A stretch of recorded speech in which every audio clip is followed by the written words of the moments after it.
Hello students, इस video में हम इनकम्प्लीट रिकॉर्ड्स की बात कर रहे हैं, यानी सिंगल एंट्री सिस्टम की बात कर रहे हैं।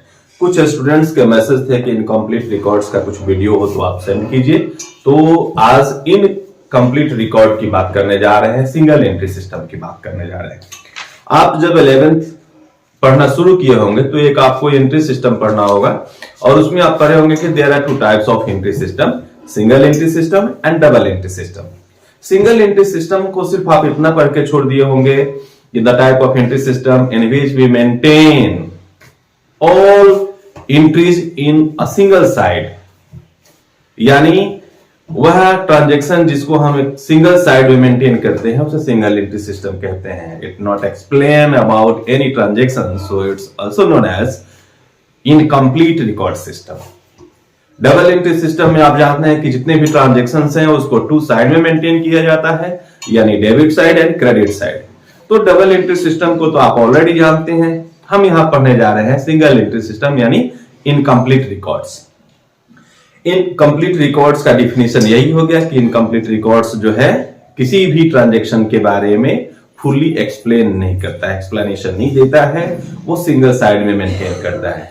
ये हकीकत है कि ये आउट ऑफ डेटेड है, आजकल इसका यूज नहीं हो रहा है क्योंकि double entry system scientifically popular भी है और साइंटिफिकली ट्रू और फेयर भी है।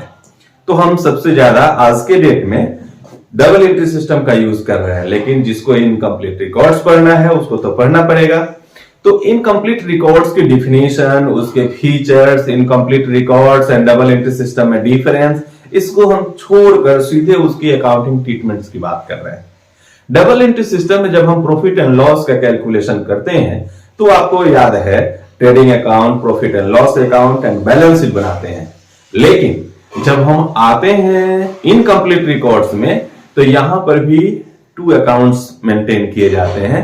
फर्स्ट स्टेटमेंट ऑफ अफेयर्स होता है और सेकंड होता है conversion into double entry system. हम कन्वर्ट करते हैं, उसके बाद प्रॉफिट एंड लॉस कैलकुलेट करते हैं। तो स्टेटमेंट ऑफ अफेयर्स जो है सिमिलरली बैलेंस शीट है, बैलेंस शीट के जैसा है, वो आगे आपको बताएंगे तो आपको मिलेगा। इस वीडियो में हम आपको इनकम्प्लीट रिकॉर्ड्स का जो स्टार्टिंग क्वेश्चंस हैं वो कैसे सॉल्व करेंगे उस पे बात कर रहे हैं। जब आप इनकम्प्लीट रिकॉर्ड्स के स्टार्टिंग क्वेश्चन को देखने चलेंगे तो वहां पे calculation of closing capital, opening capital, additional capital या प्रॉफिट एंड लॉस से रिलेटेड क्वेश्चन आपको मिल जाएगा। तो हम उसके ऊपर फोकस करते हैं, कैलकुलेशन ऑफ क्लोजिंग कैपिटल, और फिर हम लोग आगे बढ़ेंगे। Calculation of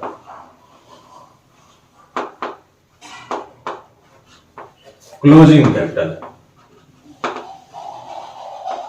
calculation of closing capital. अब यहां पे सबसे पहले आप जो इनिशियली कैपिटल इन्वेस्ट करते हैं, बिजनेसमैन जो इनिशियली कैपिटल इन्वेस्ट करता है उसे ओपनिंग कैपिटल कहते हैं, ये बात तो आपको पता है।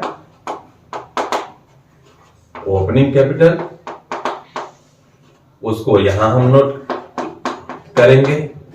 फिर अगर एज पर नीड वो और कैपिटल इन्वेस्ट करता है, एक्स्ट्रा कैपिटल इन्वेस्ट करता है, तो उसे हम कहेंगे एडिशनल कैपिटल। एडिशनल कैपिटल को ओपनिंग कैपिटल में ऐड कर देंगे। ऐड करने के बाद after at the end of year हमें कुछ प्रॉफिट होगा, लॉस होगा। प्रॉफिट होगा तो उसे ऐड कर देंगे।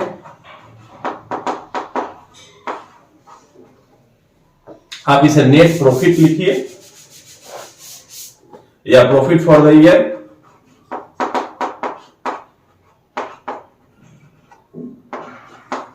प्रॉफिट फॉर द ईयर इसको ऐड कर देंगे। उसके बाद आप जानते हैं कि कभी कभी पर्सनल यूज के लिए बिजनेसमैन कुछ कैपिटल विड्रॉ कर लेता है, कैश विड्रॉ करता है, जिसे हम ड्राइंग कहते हैं। तो यहां पे ड्राइंग को क्या करेंगे, माइनस कर लेते हैं। ड्राइंग्स माइनस कर लेते हैं, माइनस को ब्रैकेट में डाल देंगे। प्रॉफिट फॉर द ईयर है, by the way organisation loss से सफर करती है तो यहां पर माइनस करेंगे लॉस फॉर द ईयर और profit for the year remove हो जाएगा, क्योंकि या तो प्रॉफिट होगा नहीं तो लॉस होगा, दो के अलावा तो कुछ होगा नहीं। तो यहां पे ड्राइंग को एडजस्ट करने के बाद जब ये तीनों को ऐड करेंगे और ड्राइंग को एडजस्ट कर देंगे तो जो बैलेंस आएगा वो हो जाएगा हमारा closing capital. Closing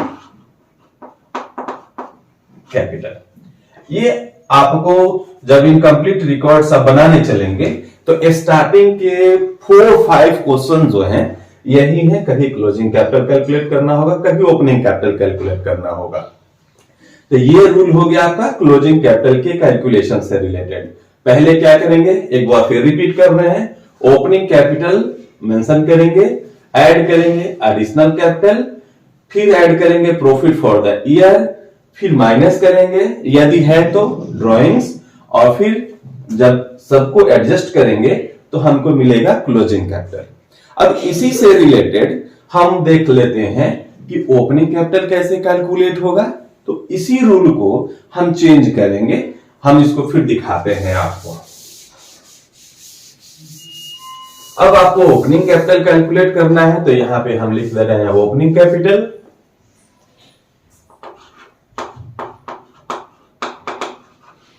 opening capital, opening capital के लिए आपको क्वेश्चन में क्लोजिंग कैपिटल जरूर दिया रहेगा, तो यहां लिखेंगे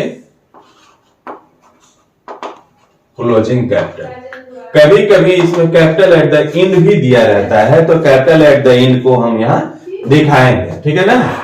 कैपिटल एट द एंड हो गया। फिर इसमें हम क्या करेंगे, जो हमारे ड्राइंग है और जो हमारा नेट प्रॉफिट है, एडिशनल कैपिटल है, उसको देखेंगे। तो आप याद रखिएगा कि क्लोजिंग कैपिटल को कैलकुलेट करते समय जिसको हमने ऐड किया था उसको यहां लेस करेंगे और जिसको लेस किया था उसको यहां ऐड करेंगे। तो क्लोजिंग कैपिटल हो गया। फिर इसमें ऐड करेंगे ड्राइंग। ड्राइंग अगर यहां पे है तो ड्राइंग्स को ऐड करेंगे, माइनस करेंगे profit for the year, profit for the year, profit for the year को ये हम माइनस करेंगे और फिर माइनस करेंगे एडिशनल कैपिटल, एडिशनल कैपिटल। अब एडिशनल कैपिटल को जब आप एडजस्ट करेंगे, अब जो बैलेंस आएगा यहां पे वो कौन सा कैपिटल हो जाएगा, वो हो जाएगा ओपनिंग कैपिटल। Opening capital. अब इससे क्या होगा कि आप ओपनिंग कैपिटल कैलकुलेट कर लेंगे। फिर यहां पे एक और क्वेश्चन कभी कभी आ जाता है, एडिशनल कैपिटल कैलकुलेट करना, नेट प्रॉफिट कैलकुलेट करना। तो इसी में देखिए, अब एडिशनल कैपिटल कैलकुलेट करना है हमको, तो क्लोजिंग कैपिटल से ओपनिंग कैपिटल को माइनस करेंगे, प्रॉफिट को माइनस करेंगे, ड्राइंग को ऐड कर देंगे, तो हमारा एडिशनल कैपिटल कैलकुलेट हो जाएगा। तो छोटे छोटे वीडियो क्लास में हम आपको इंपॉर्टेंट पॉइंट्स को क्लियर करेंगे। यहां से आप देखेंगे कि आपके 5 क्वेश्चंस तो मिनिमम बनेंगे। तो आप 5 क्वेश्चन को सॉल्व कीजिए, फिर हम आगे के वीडियो में आपको बताएंगे कि कैसे स्टेटमेंट ऑफ अफेयर्स को सॉल्व किया जाएगा और कैसे नेक्स्ट क्वेश्चन को सॉल्व किया जाएगा। ओके।